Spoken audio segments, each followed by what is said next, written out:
Okay, before we get started, I want to address that this look actually came before my last video, and I don't know how I missed that when I was editing and uploading the last one. I completely skipped over this video and I never edited or did anything to it, so it's coming now. So that's why my nails look like that, because I was in the process of letting them fall off so I can start taking down my mini braids this day. Like, I started taking them down this day. That's why when I saw this, I was like, wait a minute, because the other video I was like in the process, like I had already taken down the back. So yeah, I just wanted to address that, and that's why my eyebrows were also done this way in this video, but in the other video, but I addressed it in this one. Okay. Hey Glory babes, welcome back to another episode of Glamour and Glory, where I tell you a Bible story while I practice doing my makeup. My name is Sage, and I'm so excited to have you here and grow with you, and that we can be sharing this space together. Please remember to like and subscribe, and I really hope you like this look. If I'm honest, I don't really like it. I tried something new with the eyebrows. Yeah, I don't know. You guys are gonna see. I tried it. This is probably gonna be my last look for a couple days because I need more setting spray and I need to pick up the highlight for my eyes, I guess, my eyebrows or whatever.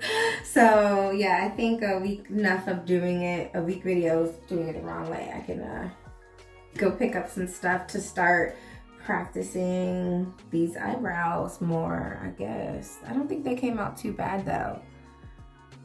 And you notice I didn't take the eyeshadow all the way up to my eyebrow this time, even though I kind of like doing that. I do. I don't know if I kind of like it, but it's okay.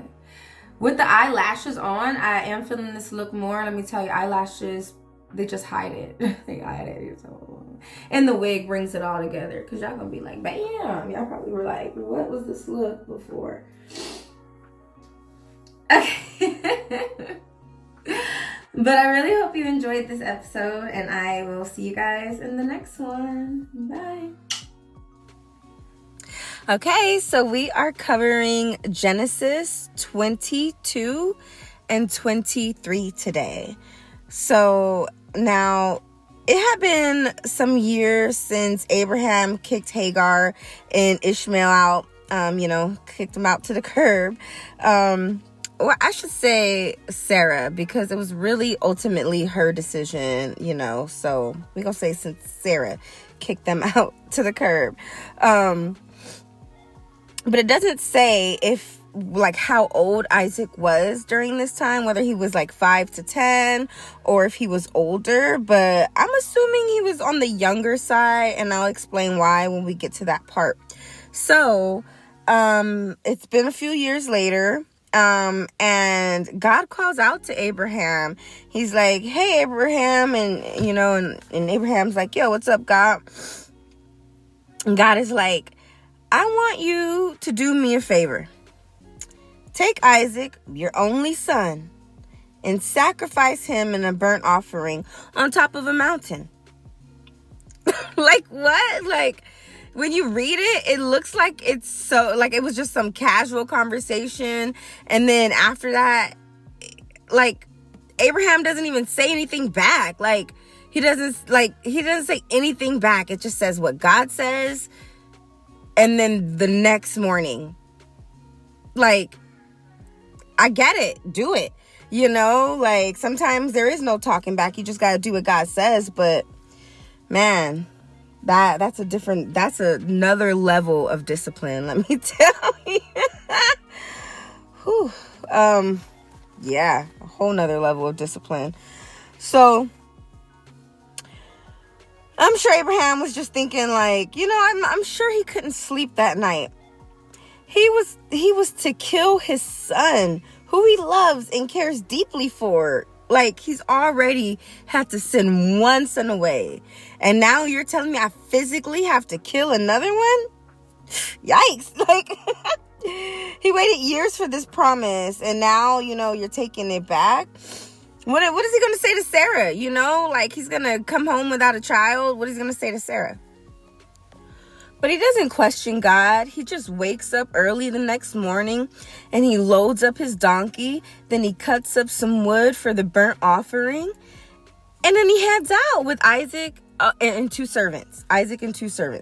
And they travel for 3 days. This is why I like to read it for myself, because I never knew that they traveled for 3 days. I just knew, he went to a mountain. And because can you imagine having to think every single day you're getting closer and closer to having to kill your son, kill your promise, kill your dream, and going back and forth. And I bet Isaac was having the best time of his life, having dad and son time, learning about more traveling. And, I could just imagine all the conversations they were having and a good time. Bonding, I bet they were having just the best time. Well, he was having the best time. And the whole time, Abraham is probably sweating bullets, trying to keep his composure, trying to smile and brush it off and act like ain't nothing bothering him, I'm sure he was doing a whole lot of praying and meditating and remembering all those promises that God had given him in that moment, those 3 days leading up to it. I'm sure he probably barely even ate. He might as well have been fasting, because how can you, I'm not even sure how you could do what he did. But like I said, it's another level of discipline. It's another level of faith, because he believed God. He said, you promised me these, I'm gonna go do it.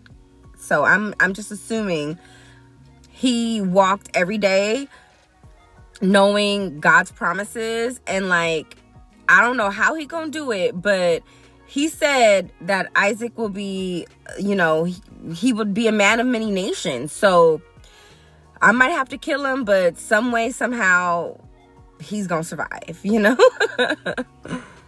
So finally, when Abraham can see the mountain, he tells his servants, wait here. It's kind of a little bit away from the mountain. And he says, me and Isaac are gonna go up, and we're gonna worship up there, and then we're gonna come back down. And so he makes Isaac carry the wood, and he carries the knife and the fire. And so they're walking, and soon Isaac realizes, he's like, hey dad, we've got fire and we've got wood, but where's the lamb? And so Abraham tells Isaac, son, God will provide the lamb. And so they carry on. But when they get to the top of the mountain, trigger warning, Abraham sets up the fire. He sets up the burnt offering station, the wood and stuff. And then he binds Isaac's hands and feet and lays him on top of the wood. And so, this is why I believe he was a small child between the age of 5 and 8, possibly, because I feel like there would have been more of a struggle going on.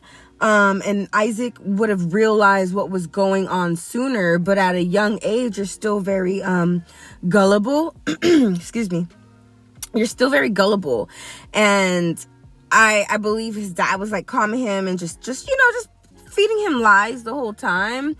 And by the time he realized that he was getting ready to lose his life, it would have been too late, And even if he did realize early, there would have been a fight, a struggle, and Abraham would have had to be strong enough to be able to tie Isaac up like that. So if Isaac had been any older, if he would have hit that growth spurt, I don't know how my brother hit a growth spurt at 11. He was 5'9". He was the same height as almost same height as my dad. By the time he was in 9th grade, he was taller than my dad, So, so I feel like he had to have been a young child, still very easily overpowered. So and then it says that it's his hands and his feet So can you imagine? He's still talking. You know, he's probably crying, like begging for his life, saying, Dad, no. You know, it's probably like so traumatizing. Like, he's probably terrified. This little boy is sitting here watching this person that he knows and loves and trusts getting ready to kill him. And he knows exactly what's going to happen because he knows what an offering looks like. That's why he said, Dad, where's the lamb? Oh, damn, I just got chills. Sorry, I didn't mean to cuss. God's still working on me. Okay, but oh my God, like, just makes me so sad. And it just makes me think about the faith that Abraham had to have, you know, like I go back to when I was saying he had to have been remembering all those promises, you know, because he's probably crying too. He doesn't want to do this, you know, of course he doesn't want to do this. So watching his son, he's probably crying. At least that's how I imagine it in my head. Like, it's a really emotional time. And Abraham is feeling like the worst part of the bathroom sewer, you know, and and Isaac is just sitting there like confused. Like, when did I become the lamb? Oh, God just told me he's always been the lamb. Dang. He's always been the lamb. He's always been the lamb. Yeah, you'll get that when you get that. Wow. And so Abraham's amped up now. He's ready. He's getting ready to drive that knife right into Isaac's heart. Well, I imagine it's his heart because in hunting, you know, it's like either a headshot or like the heart. Well, like it's a headshot in hunting, at least on video games. I've never been hunting, but on video games. So I'm just imagining for like a person, if he's using a knife, the heart would be the most humane way. I don't know. I don't know. See, these are the things that keep me up at night. Like all the unanswered questions. But I digress. Abraham is getting ready to do this, you know, and he's like hands in the air, ready to just drive it down and get it over with. And God is like, Abraham, wait, you know? And Abraham's like, I'm right here. What you want? I'm ready, you know? I'm sorry, you guys. I'm so dramatic, but that's how it plays out in my head. Because, I mean, you amp yourself up for 3 days to do this. And right before he's trying to stop you, you like, do not play with me. Like, don't play with me. What do you want? Do you want me to do this? Or what? What am I forgetting? Because I got my son. I got him here. He's tied up, you know? Oh my God. I had 2 glasses of wine before I started this video, so that was probably the first mistake. But God tells Abraham it was all a test, and he really just wanted to make sure that he was like first in his life and that Abraham was still obedient enough. Like, are you putting Isaac before me or am I still first? And that was basically like the test. And since Abraham passed, he's like, yo, I can make sure that everything I promised you is going to happen. It's a done deal. You don't got to worry about no more tests. You passed every single one of them. You good. You're good. We're good. Sorry, bro. Like, like, take your kid.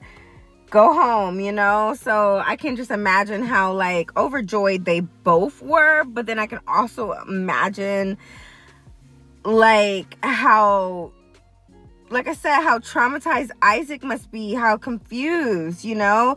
But so once God tells Abraham that, he kind of looks up and he sees a ram like rustling in the bush. It's stuck. It's horns is stuck in the bush. So he's like, great, you know, like I knew God would provide. So he goes and grabs the ram and he sacrifices the ram as a burnt offering instead of his son. Like, you know, I think it's like a gratefulness, like a thank you, and a, you know, like I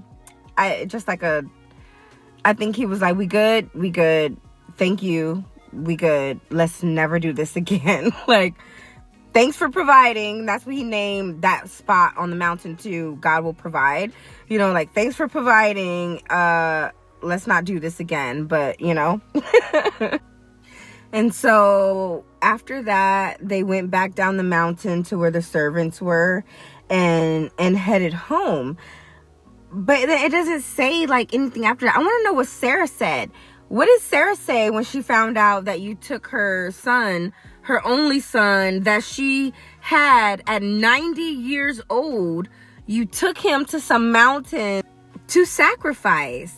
And I mean, maybe they had a conversation about it. It does not say. But in my mind, I feel like if they had a conversation about it, it would have been big enough to go in the Bible. Maybe not. Because maybe she would have been like, God gave us this baby. If it's the time, you know, like, I was able to raise him for as long as I did. I was a mother if it's the time. Like, there's two sides, you know. Like, I totally get it. They were very... I was about to call them humble family. Look at me, about to lie, because Sarah was not humble. She was not humble. But anyways, I can imagine the trust issues that Isaac may have grown up with for a few years, just wondering if that would happen again. I'm sure anytime he heard that they were getting ready to go to a sacrifice, he made sure he brought a lamb, guaranteed. Like, I'm not gonna be the lamb this time. No, we ain't ever gonna be in that situation again. Okay, y'all, thanks for rocking with me. We are almost done, I promise. I'm bringing it home now. We're heading into Genesis 23. And so Sarah is now 127 years old.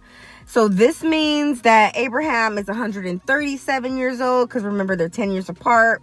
And this means Isaac is 37 years old, because Abraham was 100 years old when he was born. So if he's 137, then Isaac is 37.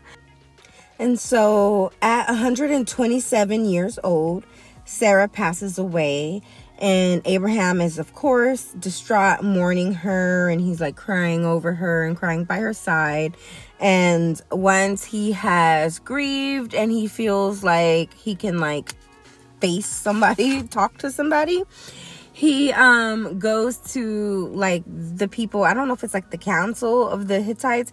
Like, it's just very ambiguous, because the first time I read it, I'm like, was everybody just standing over him, watching him cry over Sarah, you know? So I don't really know, but we're not gonna get into all that. This video is already a little bit longer than I expected it to be, and I think I'm still in like that YouTube range where my videos need to be like 10 to 12 minutes, and this is way over that. So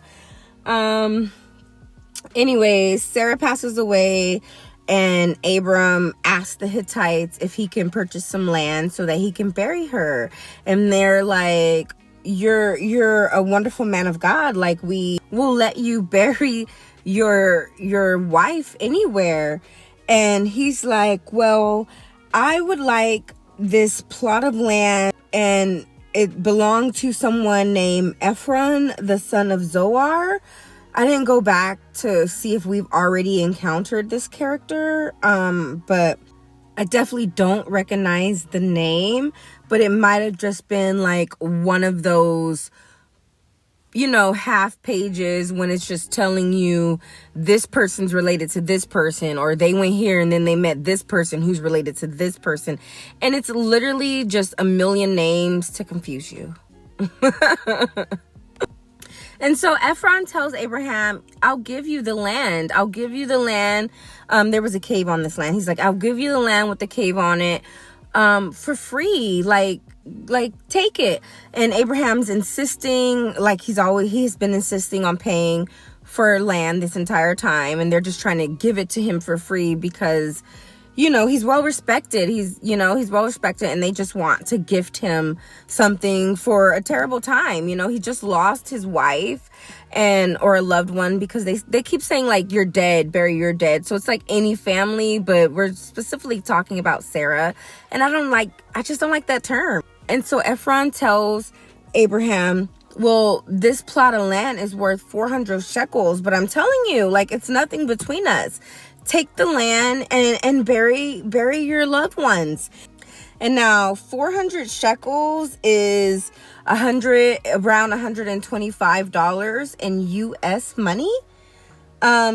But back then, I'm just imagining it was probably more, but I didn't do the backhand research to figure that out. And so the land is deeded to Abraham, and he buries Sarah, and that is the end of Genesis 22 and 23. And thank you so much for rocking with me, and I hope you like this look. I've already gone over my gripes about that, so I'm not going to do it again. But please remember to like and subscribe, leave your comments below, and I really can't wait to see you in the next one.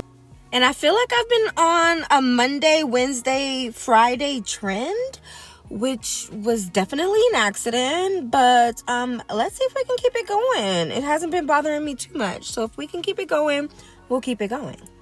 And with that being said, I will see you off Friday. Remember to read your Bible until then so we can discuss this and go over everything. Bye.